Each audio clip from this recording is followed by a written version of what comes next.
ভালো লাগলো, প্রথমে যেটা সবচেয়ে বেশি ভালো লাগলো এই যে ইউনিয়ন পরিষদের মেম্বার বললে আমরা কিছু লুঙ্গি পরা লোক, মাজা ভাঙ্গা বয়স্ক লোক এরকম বুঝি, কিন্তু ইউনিয়ন পরিষদের স্মার্ট মেম্বার আছে বাংলাদেশের মানুষের, ঢাকায় যারা বসবাস করে তাদের কোনো আইডিয়া নেই। এইখানে যে ব্যারিস্টার আছে, অ্যাডভোকেট আছে, হ্যাঁ, এদের কোনো আইডিয়া নেই।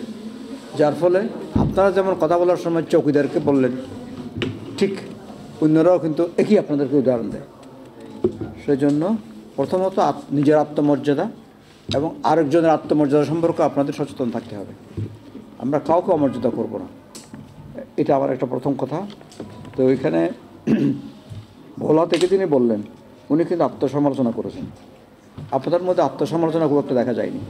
আত্মসমালোচনা করতে হবে যে আমরা কেন দিতে পারছি না, কেন কাজ করতে পারছি না, আমাদের নিজেদের মধ্যে কী ত্রুটিগুলো আছে সেগুলোও কিন্তু তুলে আনতে হবে। যাই হোক, এগুলা হয়তো ঠিক আছে আপনার নিজের মধ্যে করবেন, এগুলো এখানে বলার দরকার নেই।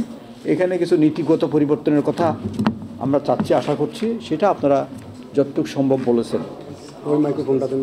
ঠিক আছে, কোনো অসুবিধা নেই, সামনে ঠিক আছে। শুনতে পাচ্ছেন আপনার পিছনে? ঠিক আছে, ঠিক আছে। আচ্ছা, ওইটা দিয়ে দিই স্যার, 10টা সেকেন্ড ওইটা দেন দেন দেন দেন। এটার সাথে একসাথে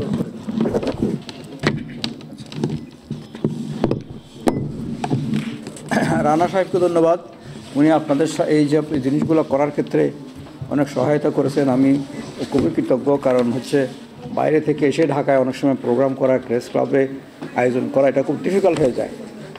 তো এটা করেছেন এবং উনি কিছু টক শো করেও আপনাদের এই বিষয়গুলোকে জনসমক্ষে তুলে ধরেছেন। ঠিক আছে, ঠিক আছে, এগুলো ঠিক আছে,